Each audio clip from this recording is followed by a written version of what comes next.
হরে কৃষ্ণ। তো আমরা বিভিন্নজন বিভিন্ন রকমভাবে বিভিন্ন কারণে পরম পুরুষোত্তম ভগবান শ্রীকৃষ্ণের নিকট প্রার্থনা করি এবং তার কাছে আমাদের সকল মিনতি জ্ঞাপন করি। বিভিন্ন কারণ রয়েছে। কেউ প্রার্থনা করে ভগবানের নিকট যেন সর্বদা তিনি ভগবানের সেবায় থাকতে পারেন। কেউ প্রার্থনা করেন যেন তিনি পরীক্ষায় পাশ করতে পারেন, ভালো ফলাফল করতে পারেন। কেউ প্রার্থনা করেন যেন তিনি তার চাকরিতে ভালো প্রমোশন পেতে পারেন। কেউ প্রার্থনা করেন তিনি যেন রোগ থেকে মুক্ত হতে পারেন। আবার কেউ প্রার্থনা করেন যেন তিনি তার বাধা বিঘ্ন বিপদ থেকে মুক্ত হতে পারেন। বিভিন্ন রকম কারণে আমরা ভগবানের নিকট প্রার্থনা করি। তো অনেক সময় দেখা যায় অনেকের ক্ষেত্রেই যে তিনি অনেক দিন ধরেই প্রার্থনা করছেন ভগবানের নিকট, কিন্তু তিনি সেরকম রেসপন্স পাচ্ছেন না এবং তখন তিনি ভগবানকে দোষারোপ করছেন যে আমি ভগবানকে এত ডাকলাম কিন্তু ভগবান কোনো সাড়া দিল না। এরকম অনেক প্রশ্ন আমরা পেয়ে থাকি যে ভগবানকে আমি অনেক ডেকেছি, অনেক হরিনাম জপ করেছি, ভগবানকে অনেক ডেকেছি, অনেক কেঁদেছি ভগবানের নিকট, কিন্তু আমি সেরকম সাড়া পাইনি, ভগবান আমার প্রার্থনা শুনেননি, তাই এখন আর ভগবানকে ডাকি না। ভগবানকে ডাকা, ভগবানকে স্মরণ করা সেগুলো বাদ দিয়ে দিয়েছে। সেরকম প্রশ্ন আমরা পেয়েছি। তো আসলে তাদের কি করা উচিত বা কেন তাদের ডাকে ভগবান সেরকমভাবে সাড়া দেননি? ভগবান কি সত্যি ভক্তের ডাকে সাড়া দেন? সত্যি কি ভগবান ভক্তের প্রার্থনা শোনেন? কাদের প্রার্থনা শোনেন? কীরকম ভক্ত হলে ভগবান তার প্রার্থনা শোনেন? হ্যাঁ, ভগবান সত্যিই তার ভক্তের ডাকে সাড়া দেন। তিনি ভক্ত বৎসল। তিনি যদিও সকল জীবের প্রতি সমভাবাপন্ন, কিন্তু তিনি ভক্তদের প্রতি একটু বেশি দয়াপরবশ। তিনি ভক্ত বৎসল ভগবান। তিনি ভক্তের ডাকে সাড়া দিবেন, ভক্তের প্রার্থনায় তিনি সাড়া দেন। এরকম দৃষ্টান্ত বৈদিক শাস্ত্রে অসংখ্য দৃষ্টান্ত রয়েছে যে ভগবান তার ভক্তের ডাকে সাড়া দিয়েছেন, ভক্তের প্রার্থনা তিনি শুনেছেন। তাহলে আমাদেরকে সেই রকমভাবে ভগবানকে সন্তুষ্ট করতে হবে, তাহলেই ভগবান আমাদের প্রার্থনা শুনবেন। যদি আমাদের ধৈর্যচ্যুতি ঘটে তাহলে সেটি আমাদের ব্যর্থতা। আমাদের অবশ্যই ধৈর্য রাখতে হবে এবং ভগবানের নিকট আকুল প্রার্থনা চালিয়ে যেতে হবে। আমাদের হয়তো সেরকম যোগ্যতা হয়নি। অনেকে বলেন যে ভগবান আমার প্রার্থনা কেন শোনেন না? এর অনেকগুলো কারণ থাকতে পারে। প্রথম কারণটি হচ্ছে আমাদের কর্মফল। আমরা দুঃখ ভোগ করছি কারণ আমরা সেরকম কর্ম করেছিলাম, আমরা ভগবানের নির্দেশ পালন করিনি, ভগবত নির্দেশ অমান্য করে নিজেদের সুখের জন্য, নিজেদের ভোগ বাঞ্ছার জন্য কার্য করেছিলাম। সেই কারণে আমাদের দুঃখ ভোগ করতে হচ্ছে। আমাদের প্রতিনিয়ত বিভিন্ন রকম বিপদ বাধা আমাদের সম্মুখীন হচ্ছে, আমাদের সেগুলো ফেস করতে হচ্ছে কারণ আমরা ভগবানকে ভুলে গিয়েছিলাম। আর যেহেতু আমাদের কর্মফল ভোগ করতে হচ্ছে, জন্ম জন্মান্তরের কর্মফল আমাদের ভোগ করতে হচ্ছে, তো যখন আমরা কর্মফল ভোগ করি তখন আমরা ভগবানকে স্মরণ করি এবং ভগবানের সাড়া না পেলে আমরা ভগবানকে দোষারোপ করি। সেটা কিন্তু ভগবানের দোষ নয়, আমরা নিজেদের দোষে নিজেরা ফল ভোগ করছি, এতে ভগবানের কোনো দোষ নেই। আমরা যেহেতু ভগবানের আইনের অধীন, আমরা যদি ভগবত কর্ম করি, ভালো কর্ম করি, ভগবানের নির্দেশ পালন করি, তাহলে আমাদের কেন দুঃখ ভোগ করতে হবে, কেন কর্মফল ভোগ করতে হবে? কিন্তু যদি আমরা তা না করি, ভগবানের নির্দেশ পালন না করে নিজেদের ইন্দ্র তৃপ্তির জন্য কার্য করি, পাপ কার্যে লিপ্ত হই, তাহলে তো অবশ্যই আমাদের কর্মফল ভোগ করতেই হবে। আর তখন ভগবানকে দোষারোপ করে কী লাভ? আমরা অনেক বছর ধরে, সহস্র সহস্র বছর ধরে বিভিন্ন রকম পাপ কার্য করার ফলে এই কর্মফল ভোগ করছি আর ভাবছি যে আমি যদি আজকেই ভগবানকে স্মরণ করি, ভগবানের নিকট প্রার্থনা করি, তাহলে নিশ্চয়ই ভগবান সাড়া দেবেন। আমি যদি 1 মাস ভগবানের নিকট প্রার্থনা করি তাহলে হয়তো ভগবান সাড়া দেবেন। আমরা ভাবছি যে ভগবান অত্যন্ত সুলভ। হ্যাঁ, ভগবান সুলভ তার নিকট যিনি তার পরম ভক্ত। ভগবান প্রত্যেকের হৃদয়ে পরমাত্মা রূপে অবস্থান করেন, তবে তিনি সাক্ষী রূপে অবস্থান করেন, আমাদের কর্মের সাক্ষী। কিন্তু তিনি তার পরম ভক্তের সর্বদা সুরক্ষা প্রদান করেন। কীরকম ভক্তের? যিনি তার প্রতি সম্পূর্ণভাবে আত্মসমর্পণ করেছেন, যিনি অকপট, যার হৃদয়ে কোনো কপটতা নেই। ভগবান সব থেকে বেশি ভালোবাসেন তার অকপট ভক্তকে, সরল ভক্তকে। যদি আমরা সরল হতাম, অকপট হতাম, অকপট হৃদয়ে প্রার্থনা করতাম, নিশ্চয়ই ভগবান সাড়া দিতেন। ভগবান এরকম লক্ষ লক্ষ ভক্তদের প্রার্থনা শুনেছেন। তো আমাদের সেরকমভাবে প্রার্থনা করা উচিত। আমরা শাস্ত্রে এরকম বহু দৃষ্টান্ত দেখতে পাই। একবার দুর্বাসা মুনি, তিনি হস্তিনাপুরে এলেন, আর তখন পঞ্চপাণ্ডবগণ ছিলেন বনবাসে। যেহেতু তারা কপট হৃদয়ের অধিকারী, দুর্যোধনের বিভিন্ন কুপরামর্শের মাধ্যমে তাদেরকে বনবাসে যেতে হয়েছিল। কারণ দুর্যোধন চেয়েছিলেন যে তিনি তার 100 ভাইকে নিয়ে সমগ্র রাজ্য ভোগ করবেন, কিন্তু পঞ্চপাণ্ডবকে কোনো অধিকার দিবেন না, রাজ্য লাভের অধিকার থেকে বঞ্চিত করবেন। তো পাশা খেলায় হারিয়ে পঞ্চপাণ্ডবদেরকে তিনি পাঠিয়েছিলেন বনবাসে। আর যখন দুর্বাসা মুনি তিনি গেলেন হস্তিনাপুরে, তো দুর্বাসা মুনিকে দেখে দুর্যোধন বিভিন্ন রকমভাবে আপ্যায়ন করার সব রকম প্রচেষ্টা করলেন। কারণ দুর্যোধনের যে মনোভাব ছিল সেটি ছিল কপট। তিনি চেয়েছিলেন যে দুর্বাসা মুনি তিনি অত্যন্ত পাওয়ারফুল একজন ঋষি, আর আমি যদি তাকে সন্তুষ্ট করতে পারি তাহলে নিশ্চয়ই তিনি আমাদেরকে বর প্রদান করবেন। আর যদি সন্তুষ্ট না হন তিনি, তাহলে তো সব কিছু ধ্বংস হয়ে যাবে, তিনি নিমিষেই সব কিছু ধ্বংস করে দিবেন। তাই অবশ্যই তাকে সন্তুষ্ট করতে হবে সামহাও। তো দুর্বাসা মুনিকে সন্তুষ্ট করার জন্য সব রকম কার্য তিনি করলেন দুর্যোধন। কিন্তু তার যেহেতু কপট হৃদয় ছিল, তিনি ভাবছিলেন যে আমি তো এই সুযোগটা কাজে লাগাতে পারি, আমি এই সুযোগে পঞ্চপাণ্ডবদেরকে আমি ধ্বংস করে ফেলতে পারি। কারণ দুর্বাসা মুনি যার প্রতি ক্রোধ পরবশ হন, যার প্রতি রেগে যান, তিনি মুহূর্তেই ভস্মীভূত হয়ে যান। দুর্বাসা মুনির এত ক্রোধ, তার ক্রোধের এত শক্তি। তাই দুর্যোধন একটি প্ল্যান করলেন। দুর্যোধন তিনি দুর্বাসা মুনিকে নানা দ্রব্য প্রদান করে ভোজন করালেন এবং এরপর তিনি বললেন যে হে ঋষিবর, চলুন আমরা পঞ্চপাণ্ডবদের নিকট যাই। কারণ দুর্যোধনের যে প্ল্যান ছিল যে তিনি যখন পঞ্চপাণ্ডবদের খাওয়া দাওয়া কমপ্লিট হয়ে যাবে, পঞ্চপাণ্ডবদের মধ্যাহ্ন ভোজ লাঞ্চ কমপ্লিট হয়ে যাবে, তখন তিনি দুর্বাসা মুনিকে নিয়ে তাদের নিকট যাবেন। কারণ দুর্যোধন জানতেন যে পঞ্চপাণ্ডবদের সঙ্গে একজন তিনি হচ্ছেন সূর্যদেবের বরপ্রাপ্ত, তিনি কে? দ্রৌপদী, যিনি ছিলেন ভগবানের অত্যন্ত প্রিয় ভক্ত। আর দ্রৌপদীকে সূর্যদেব বর প্রদান করেছিলেন, আশীর্বাদ প্রদান করেছিলেন যে দ্রৌপদী যতক্ষণ না পর্যন্ত দুপুরের খাবার গ্রহণ করবে, ততক্ষণ পর্যন্ত যতটুকুই রান্না করা হোক না কেন তা দিয়ে সহস্র সহস্র মানুষ ভোজন করতে পারবে। কিন্তু যখনই দ্রৌপদী খাবার গ্রহণ করবে, এরপর আর কেউ খেতে পারবে না, সমস্ত পাত্রের যে খাবার সেটি ফুরিয়ে যাবে। কিন্তু দ্রৌপদী গ্রহণের আগ পর্যন্ত সেই খাবার কখনোই ফুরাবে না। আর সেটি জানতেন কে? জানতেন দুর্যোধন। তাই দুর্যোধনের যে পরিকল্পনা ছিল সেটি ছিল যে যখন দ্রৌপদীর খাওয়াও শেষ হয়ে যাবে, সেই সময়টাতে আমি দুর্বাসা মুনিকে এবং দুর্বাসা মুনির সঙ্গে আরও অনেক মুনি এসেছিলেন, তাদেরকে সঙ্গে নিয়ে সেই স্থানে যাব। এবং দুর্বাসা মুনিকে তিনি সেই প্রস্তাব জানালেন যে আমরা যাব। দুর্বাসা মুনি রাজি হলেন এবং দুর্বাসা মুনি তিনি অন্যান্য মুনিদেরকে সঙ্গে নিয়ে যেখানে পঞ্চপাণ্ডবরা বনবাসে ছিলেন সেই স্থানে গেলেন এবং দূর থেকে দুর্যোধন তা দেখছিলেন। এবং দুর্বাসা মুনি যখন সেই স্থানে গেলেন, তখন যুধিষ্ঠির সহ পঞ্চপাণ্ডবগণ তাকে সাদর আপ্যায়ন করলেন, তার প্রাদ প্রক্ষালন করলেন। এবং দুর্বাসা মুনি তখন বললেন যে তোমাদের গৃহে কি রয়েছে, আমাদের অনেক খিদা পেয়েছে, আমরা ভোজন করব। তখন যুধিষ্ঠির মহারাজ দুর্বাসা মুনিকে বললেন, হে মুনিবর, আপনি এবং আপনার পার্শ্বদবৃন্দ সকলেই নদীতে স্নান করে আসুন, যেহেতু আপনারা অনেক পথ পাড়ি দিয়ে এসেছেন, আর সেই সময়ের মধ্যে আমাদের রান্না কমপ্লিট হয়ে যাবে। কারণ সেই সময়ে পঞ্চপাণ্ডব, যুধিষ্ঠির সহ পঞ্চপাণ্ডব এবং এমনকি দ্রৌপদীর খাওয়াও শেষ হয়ে গিয়েছিল। সেরকম প্ল্যান করেই কিন্তু দুর্যোধন এসেছিলেন। তো যেহেতু তাদের খাওয়া শেষ হয়ে গিয়েছে, তাই তাদের অনেক দুশ্চিন্তা হচ্ছে যে এখন আমরা কিভাবে খাবার জোগাড় করব। দ্রৌপদী তিনি নিরন্তর চিন্তা করছিলেন এবং ভগবানের নিকট প্রার্থনা করছিলেন, হে বিপদভঞ্জন মধুসূদন, হে কৃষ্ণ, তুমি আমাকে রক্ষা করো, তুমি আমাদের রক্ষা করো। যেহেতু আমিও ভোজন করে নিয়েছি, এখন তো আমাদের পাত্র ফুরিয়ে গিয়েছে, পাত্র খালি হয়ে গেছে, এখন কোথা থেকে আমরা সবজি চাল ডাল সংগ্রহ করব আর কখনই বা রান্না করব। আর দুর্বাসা মুনি তিনি যদি ক্রোধিত হন তাহলে তো সব কিছু ধ্বংস করে দেবেন।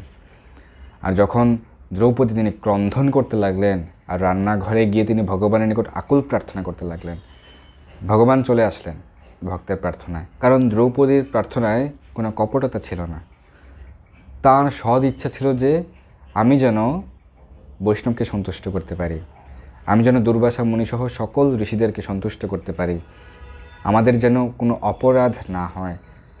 সেই কারণে তিনি ভগবানের নিকট প্রার্থনা করেছিলেন, যাতে ভগবানের ভক্তগণ সন্তুষ্ট হন। তার প্রার্থনাতে কোনো কপটতা ছিল না, শুধুমাত্র সরলভাবে তিনি প্রার্থনা করেছিলেন কৃষ্ণের নিকট। আর কৃষ্ণ এসে দ্রৌপদীকে বললেন যে, হে দ্রৌপদী, তুমি দুশ্চিন্তা করো না। তুমি দেখো তোমার রান্নাঘরে প্রত্যেকটি পাত্রের মধ্যে তুমি ভালো করে দেখো অল্প কিছু খাবার তুমি পাও কিনা। অল্প কিছু পরিমাণ দ্রব্য যদি থাকে সেটি তুমি আমাকে দাও, কারণ আমারও প্রচণ্ড ক্ষুধা পেয়েছে। দ্রৌপদী বললেন, এ কী বিপদ হে কৃষ্ণ, তুমি কি পরীক্ষা নিচ্ছ আমাদের? তুমি আমাদের পরীক্ষা নিচ্ছ এই সময়ে? কিন্তু এখন তো কোনো পাত্রে কিছু নেই। কৃষ্ণ বললেন, না না দ্রৌপদী, তুমি দেখো ভালো করে। তখন দ্রৌপদী প্রত্যেকটি পাত্র দেখলেন। একটি পাত্রের কোণায় এক বিন্দু, এক দানা অন্ন লেগেছিল। সেটি তিনি কৃষ্ণকে অর্পণ করলেন, আর কৃষ্ণ সেই দানাটি তৃপ্তি সহকারে গ্রহণ করলেন। কারণ কৃষ্ণ ভক্ত বৎসল, তিনি রাজভোগের জন্য অপেক্ষা করেন না। তার ভক্ত তাকে ভক্তি সহকারে যাই নিবেদন করবে, পত্র, পুষ্প, ফল, জল, সেটি তিনি পরম প্রীতি সহকারে গ্রহণ করেন। সেটি তিনি শ্রীমদ্ ভগবদ্গীতায় উল্লেখ করেছেন 9ম অধ্যায়ের 26 নম্বর শ্লোকে। পত্রম পুষ্পম ফলম তৌম ইয়ো মে ভক্তিয়া প্রয়চ্ছতি তদহম ভক্তিয়া পরিতমস্নামি প্রয়তাত্মনঃ। যে বিশুদ্ধ চিত্ত নিষ্কাম ভক্ত আমাকে ভক্তি সহকারে পত্র, পুষ্প, ফল, জল অর্পণ করে, আমি তার সেই ভক্তিপ্লুত উপহার প্রীতি সহকারে গ্রহণ করি। ভক্ত পরম ভক্তি সহকারে যদি ভগবানকে তা অর্পণ করেন, অবশ্যই তা যে সকল দ্রব্য ভগবানকে অর্পণ করার জন্য নির্দিষ্ট হয়েছে সেই সকল দ্রব্য হতে হবে, পত্র, পুষ্প, ফল, জল। আর যদি তা ভক্তি সহকারে অর্পণ করা হয় তাহলে ভগবান তা প্রীতি সহকারে গ্রহণ করেন। আর ভগবান দ্রৌপদীর সেই নিবেদিত এক দানা অন্ন গ্রহণ করে তিনি আনন্দ পেয়েছেন, তৃপ্ত হয়েছেন। তিনি দ্রৌপদীকে বললেন যে, হে দ্রৌপদী, তুমি দুশ্চিন্তা করো না, দেখবে সব কিছু ঠিক হয়ে যাবে। ভগবান সেই স্থান থেকে চলে গেলেন। আর দ্রৌপদী যখন শুনতে পেলেন যে ভগবান তাদেরকে আশ্বাস দিয়েছেন, তার মানে আমাদের এখন আর দুশ্চিন্তা করার মানেই হয় না। কারণ যেখানে স্বয়ং ভগবান উপস্থিত রয়েছেন সেখানে আমাদের আর কি দুশ্চিন্তার প্রয়োজন। ভগবান যেহেতু রয়েছেন, একটা সমাধান ভগবান করবেন। তো তখন দ্রৌপদী খবর পাঠালেন ভীমের কাছে যে, হে ভীম, তুমি যাও, যেহেতু মুনিগণ এবং দুর্বাসা মুনি সহ সকল মুনিগণ নদীতে স্নান করছেন, তাদের সেটি সম্পন্ন হয়েছে কিনা তুমি তাদেরকে খবর পাঠাও, তাদেরকে তুমি ডেকে নিয়ে আসো যেন তারা চলে আসেন এবং আমাদের খাবার প্রস্তুত।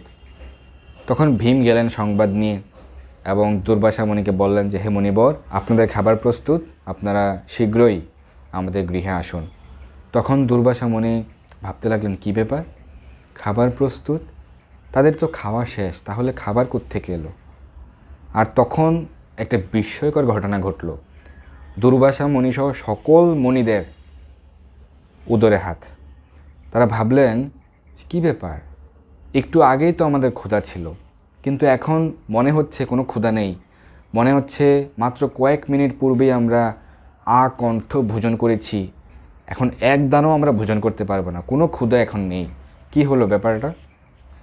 আর তখন দুর্বাসা মুনিসহ সকল মুনিগণ ভাবলেন যে যেহেতু তারা খাবার প্রস্তুত করেছে, এখন যদি আমরা গিয়ে না খেতে পারি তাহলে সেটি কিন্তু অপমানজনক হবে। তার থেকে বরং ভালো আমরা প্রস্থান করি। তারা সেই নদীতে স্নান করেই প্রস্থান করলেন। এ হচ্ছে ভগবানের অপূর্ব লীলা মহিমা। ভগবান তার ভক্তের ডাকে অবশ্যই সাড়া দেন।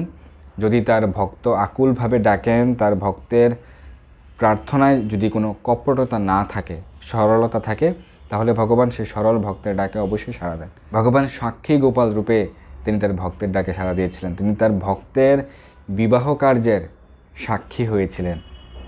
আমরা সকলেই শুনেছিলাম সেই লীলাটি, সাক্ষী গোপালের লীলা। ভগবান সাক্ষী হয়েছিলেন। শ্রী চৈতন্য চরিতামৃতে সেই খুব সুন্দর লীলাটি উল্লেখ রয়েছে। ভগবান তিনি দুর্যোধনের রাজভোগ গ্রহণ করেননি, কিন্তু তিনি বিদুরের গৃহে গিয়ে কলার খোসাই গ্রহণ করেছিলেন, যেটি বিদুরের স্ত্রী ভক্তি সহকারে তাকে নিবেদন করেছিলেন।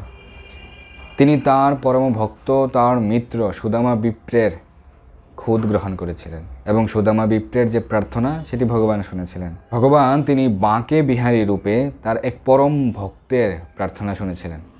খুব সুন্দর সেই লীলাটি। বৃন্দাবনে ঘটেছিল এই সুন্দর লীলাটি, আজ থেকে প্রায় 100 বছর পূর্বের ঘটনা।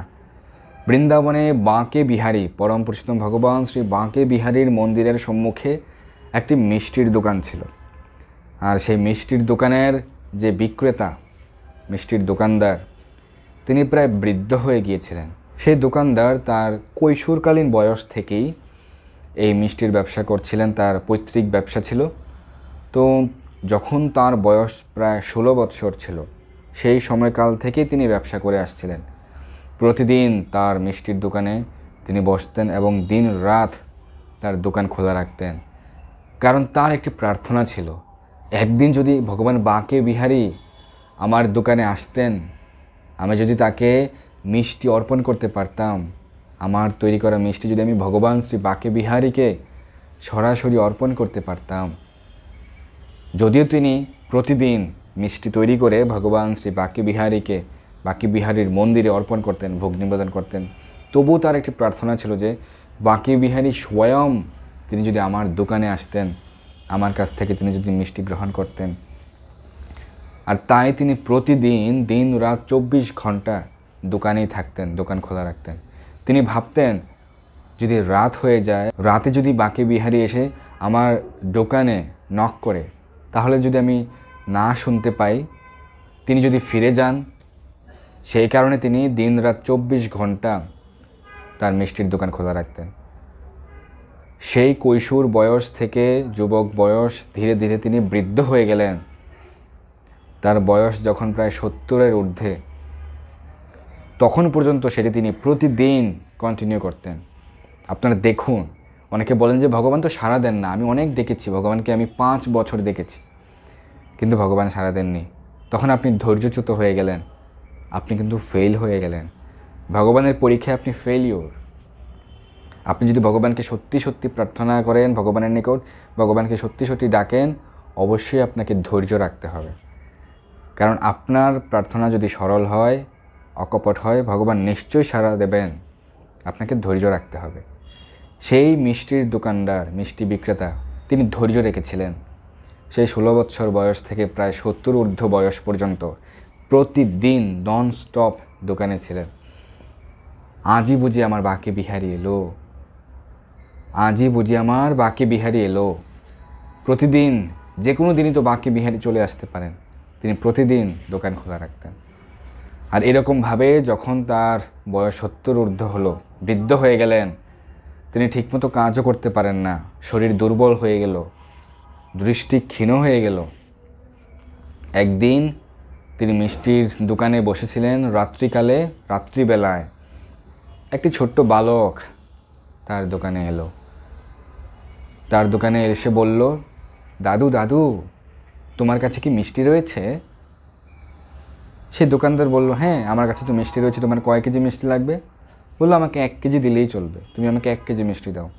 কিন্তু দাদু, আমার কাছে তো কোনো টাকা নেই, আমার কাছে কোনো পয়সা নেই। তখন সেই মিষ্টির দোকানদার তিনি বললেন, ঠিক আছে, কোনো সমস্যা নেই, আমি সারা জীবন কত মিষ্টি বিক্রি করেছি, কত অর্থ রোজগার করেছি, সমস্যা নেই, তুমি ছোট্ট বালক, তোমাকে দেখে আমার মায়া হয়েছে, তুমি নেও, এই ধরো 1 কেজি মিষ্টি, তোমাকে কিছু দিতে হবে না। তখন সেই ছোট্ট বালক বলতে লাগলো যে, না দাদু, আমি তো কিছু বিনিময় ছাড়া নেই না, আমি কিছু দেই কিছু নেই, আমার কাছে কোনো পয়সা নেই, কিন্তু দাদু আমার হাতে একটি আংটি রয়েছে, সোনার আংটি, এই সোনার আংটিটি তুমি রেখে দাও, আমি কিছুর বিনিময় ছাড়া কিছু নেই না। তখন সেই বালকটি সেই সোনার আংটিটি মিষ্টির দোকানদারকে দিয়ে সেই মিষ্টি নিয়ে গেল। আর মিষ্টির দোকানদার চিনতেই পারলেন না ভগবানকে, বুঝতেই পারলেন না। কিন্তু তার মনে হচ্ছিল যে এই বালক কোত্থেকে এলো, এত সুন্দর বালক, কত সুন্দর করে কথা বলে, আর তাকে দেখার পর আমার কেমন যেন আনন্দ হচ্ছে, আমার হৃদয়ে আনন্দে নাচতে শুরু করেছে, আমার কী যে ভালো লাগছে আমি যে সেই বালকটিকে মিষ্টি দিতে পেরেছি। পরদিন সকালে তিনি গুঞ্জন শুনতে পেলেন যে বাঁকে বিহারীর আংটি চুরি হয়ে গিয়েছে, বাঁকে বিহারীর আংটি চুরি হয়ে গিয়েছে, বাঁকে বিহারীর সোনার আংটি চুরি হয়ে গিয়েছে। তিনি তখন চিন্তা করলেন, বাঁকে বিহারীর আংটি চুরি হয়েছে, যাই আমি পূজারীর কাছে যাই, আমার কাছে তো একটি আংটি রয়েছে, একটি ছোট্ট বালক গতকাল রাতে এসে সেই আংটিটি দিয়ে গেল আমাকে, আমি যাই পূজারীদের গিয়ে জিজ্ঞেস করি এই আংটি সেই আংটি কিনা। তো সেই মিষ্টি বিক্রেতা তিনি সেই সকালেই বাঁকে বিহারীর প্রধান পূজারীর কাছে গিয়ে বললেন, দেখুন তো এই যে আংটিটি, এটি চিনতে পারেন কি না, বা এই আংটিটি হারিয়েছে কি না। তখন সেই পূজারী বলেন, হ্যাঁ, এটিই তো বাঁকে বিহারীর আংটি, এই আংটি আপনি কোথায় পেলেন? তখন সেই মিষ্টি বিক্রেতা সকল ঘটনা সবিস্তারে বর্ণনা করলেন আর কাঁদতে শুরু করলেন। তিনি বলতে লাগলেন যে স্বয়ং বাঁকে বিহারী আমার কাছে গতকাল মিষ্টির জন্য গিয়েছিলেন, আমি তাকে চিনতে পারিনি, কিন্তু আমার সারা জীবনের যে তপস্যা, যে ধ্যান ছিল, যেন ভগবান বাঁকে বিহারী আমার দোকানে যান, তিনি যেন আমার দোকান থেকে মিষ্টি নেন, আমার সেই প্রার্থনা ভগবান পূরণ করেছেন। আর সেই পূজারী সহ সকলেই সেই মিষ্টি বিক্রেতার প্রশংসা শুরু করলেন যে তুমি কত না ভাগ্যবান যে ভগবান তোমার ডাকে সাড়া দিয়েছে। ভগবান অবশ্যই তার ভক্তের ডাকে সাড়া দেন যদি তার ভক্ত আকুলভাবে, অকপটভাবে, সরলভাবে ভগবানকে ডাকেন। এরকম অসংখ্য অসংখ্য লীলা মহিমা রয়েছে যে ভগবান তার ভক্তের ডাকে সাড়া দিয়েছেন। আমাদের সেরকমভাবে প্রার্থনা করা উচিত। আমরা বিভিন্ন রকম কারণে প্রার্থনা করে থাকি। আমি যেটা প্রথমে বলেছিলাম, কেউ রোগ মুক্তির জন্য প্রার্থনা করে, কেউ ভালো ব্যবসায়ের জন্য প্রার্থনা করে, কেউ পরীক্ষা পাশ করার জন্য প্রার্থনা করে, কেউ প্রমোশনের জন্য প্রার্থনা করে। বিভিন্ন রকম কারণ থাকতে পারে প্রার্থনার, এবং ভগবান আমাদের সকল প্রার্থনাই পূরণ করেন। আমরা আরও একটি লীলা শুনেছি যে ভগবান মধুসূদন, তিনি ছোট্ট একটি বালক, যার মা তাকে বলেছিল যে তুমি যখন বনের মধ্য দিয়ে স্কুলে যাও, তুমি তো ভয় পাও, তুমি মধুসূদনকে ডেকো, সে তোমার বন্ধু, তুমি মধুসূদনকে ডাকলে তোমার আর ভয় করবে না, মধুসূদন তোমাকে স্কুলে নিয়ে যাবে। সে বালকটি সরল মনে মধুসূদন বলে ডাকতো প্রতিদিন সে বনের মধ্যে দিয়ে যাওয়ার সময়। আর ভগবান বালক বেশে এসে তার বন্ধু হয়ে তাকে সঙ্গে নিয়ে স্কুলে যেত। ভগবান সত্যি তার ভক্তের ডাকে সাড়া দেন। তবে আমাদের অবশ্যই আন্তরিকভাবে প্রার্থনা করা উচিত ভগবানের নিকট। আমাদের প্রার্থনায় যদি আন্তরিকতা থাকে তাহলে ভগবান অবশ্যই সাড়া দেবেন। তো যেটা আমরা বলছিলাম যে আমাদের প্রার্থনার ধরনটি বিভিন্ন রকম হতে পারে। তাহলে কোন প্রার্থনা সব থেকে বেস্ট, বা কোন প্রার্থনা করলে, কীরকমভাবে ভগবানের নিকট প্রার্থনা করলে ভগবান সব থেকে বেশি সন্তুষ্ট হন? শ্রীল ভক্তিবিনোদ ঠাকুর সেটি উল্লেখ করেছেন। আমাদের দুইটি কারণে ভগবানের নিকট প্রার্থনা করা উচিত, বা ভগবানের নিকট আমাদের দুইটি প্রার্থনা হওয়া উচিত। প্রথম প্রার্থনা হচ্ছে তিনি যেন আমাদের হৃদয়ের সকল কলুষতা দূর করেন। আমাদের হৃদয়ের সকল মলিনতা, সকল কলুষতা, সকল পাপ পঙ্কিলতা, অশুদ্ধিতা তিনি যেন দূর করেন। আমাদের প্রথম প্রার্থনা এটি হওয়া উচিত, যেন আমাদের হৃদয় শুদ্ধ হয়, আমাদের হৃদয়ে যেন আমরা কৃষ্ণকে স্থাপন করতে পারি। কারণ হৃদয় শুদ্ধ না হলে কৃষ্ণকে আমরা কীভাবে স্থাপন করব? আমাদের হৃদয় মন্দিরে, মন্দির যদি অপবিত্র থাকে, মন্দির যদি কলুষ থাকে, মন্দিরে যদি ময়লা থাকে, যেখানে ময়লা সেখানে আমরা ভগবানকে স্থাপন করতে পারি না। তাই আমাদের হৃদয়ের ময়লা যেন ভগবান দূরীভূত করেন, সেই প্রার্থনাটি আমাদের করা উচিত। আর দ্বিতীয় প্রার্থনা হওয়া উচিত আমরা যেন সদা সর্বদা ভগবানের সেবায় যুক্ত থাকতে পারি। আমরা যেন সবসময় ভগবানের সেবায়, নিত্য সেবায় যুক্ত থাকতে পারি, এটি আমাদের প্রার্থনা হওয়া উচিত। আমাদের প্রার্থনার বিভিন্ন রকম কারণ থাকতে পারে, সেটি ঠিক আছে, কিন্তু সব থেকে বেশি ভগবানকে সন্তুষ্ট করতে পারবো যদি আমরা এই দুইটি প্রার্থনা করি। তো আমাদের অবশ্যই ভগবানের নির্দেশ পালন করা উচিত। যদি আমরা ভগবানকে সত্যি সত্যি ভালোবাসি, যদি আমরা ভগবানের প্রতি কৃতজ্ঞ থাকি, যিনি আমাদেরকে ননস্টপ আমাদের প্রতি তিনি তার ভালোবাসা অর্পণ করছেন। কীরকমভাবে? আমরা অনেকেই ভগবানের কথা শুনি না, কিন্তু ভগবান আমাদেরকে ননস্টপ অক্সিজেন সাপ্লাই দিচ্ছেন, এয়ার তিনি আলো সাপ্লাই দিচ্ছেন, ওয়াটার তিনি জল সাপ্লাই দিচ্ছেন। কোনোদিনও তিনি কিন্তু আমাদেরকে অক্সিজেন থেকে এক মুহূর্তের জন্য বঞ্চিত করেননি। যে ব্যক্তি নাস্তিক, যে ভগবানকে মানে না, তাকেও কিন্তু ভগবান এগুলো দিয়ে যাচ্ছেন। ভগবান কতটা না ভালোবাসেন আমাদেরকে। আমরা কিভাবে ভগবানকে দোষারোপ করতে পারি? যার কৃতজ্ঞতা রয়েছে, যার মনুষ্যত্ব রয়েছে, সে ভগবানকে দোষারোপ না করে বরং ভগবানকে তাঁর প্রতিদিন কৃতজ্ঞতা পোষণ করা উচিত। হে পরম পুরুষোত্তম ভগবান শ্রীকৃষ্ণ, আপনাকে অসংখ্য ধন্যবাদ। আমি আপনার নিকট চিরকৃতজ্ঞ। আমি না চাইতেও আপনি আমাকে অনেক কিছু দিয়েছেন। আমি সর্বদা আপনার সেবায় যুক্ত থাকতে চাই। এরকমভাবে আমাদের প্রার্থনা করা উচিত। আমাদের টাকা চাই, বাড়ি চাই, গাড়ি চাই, শুধু চাই চাই চাই, এগুলি আমাদের প্রার্থনা হয়। আমরা মন্দিরে যাই আর ভগবানকে প্রার্থনা করি, ভগবান আমাদের আরও সুন্দর গাড়ি দেও, সুন্দর বাড়ি দেও, সুন্দরী রমণী দেও, এই ধরনের প্রার্থনা করি, যে প্রার্থনা আমাদের বন্ধনের কারণ হবে, জড়বন্ধনের কারণ। যদি আমরা সত্যি জড়বন্ধন থেকে মুক্ত হতে চাই, আমাদের প্রার্থনা থাকা উচিত যেন, হে ভগবান, আমরা সর্বদা যেন আপনার সেবায় যুক্ত থাকতে পারি। আপনি আমাদের হৃদয়ের সকল কলুষতা দূর করুন, যেন এই হৃদয়ে যতক্ষণ পর্যন্ত হৃদয়ের স্পন্দন বাইট দিবে, হৃদস্পন্দন যতক্ষণ আমার থাকবে, ততক্ষণ যেন প্রতিটি হৃদস্পন্দন যেন কৃষ্ণ কৃষ্ণ কৃষ্ণ কৃষ্ণ করে, প্রতিটি হৃদস্পন্দনে যেন আমি আপনাকে স্মরণ করতে পারি। এরকম প্রার্থনা থাকা উচিত। তাহলে ভগবান সন্তুষ্ট হবেন এবং আমাদের প্রার্থনায় ভগবান সাড়া দিবেন। আর যেহেতু ভগবানের প্রতি আমাদের কৃতজ্ঞতা পোষণ করা উচিত, আমরা যদি ভগবানকে ভালোবাসি তাহলে ভগবানের নির্দেশ অবশ্যই আমরা পালন করব, তাই নয় কি? হ্যাঁ, যে ব্যক্তি ভগবানকে ভালোবাসে সে ভগবানের সৃষ্ট অন্য কোনো জীবকে হত্যা করতে পারে না, তাকে হত্যা করে খেতে পারে না। যে ব্যক্তি ভগবানকে ভালোবাসে সে ভগবানকে না দিয়ে কিছু গ্রহণ করতে পারে না। যে সত্যি সত্যি ভগবানকে ভালোবাসে সে কাউকে কষ্ট দিতে পারে না, সে কোনো পাপ কার্য করতে পারে না, সে নেশা গ্রহণ করতে পারে না, সে দুতুক্রিয়া করতে পারে না, কোনো পাপ কার্যে সে জড়িত হতে পারে না, কারণ সে ভগবানকে ভালোবাসে, কারণ সে ভগবানের প্রতি কৃতজ্ঞ। আমরা যদি ভগবানকে সত্যি সত্যি ভালোবাসি, আমাদের যদি সত্যি সত্যি কৃতজ্ঞতা বোধ থাকে, তাহলে অবশ্যই ভগবত নির্দেশ পালন করতে হবে। আমাদের উচিত ভগবত প্রসাদ গ্রহণ করা, ভগবানকে ভোগ নিবেদন করে ভগবত প্রসাদ গ্রহণ করা। যখন আমরা ভগবানকে ভোগ নিবেদন করে, ভগবানকে পত্র পুষ্প ফল জল নিবেদন করে গ্রহণ করব, তখন আমাদের কোনো পাপ হবে না। কিন্তু যখন আমরা ভগবানকে নিবেদন না করে গ্রহণ করব, তখন প্রতি গ্রাসে গ্রাসে আমাদের পাপ গ্রহণ করতে হবে।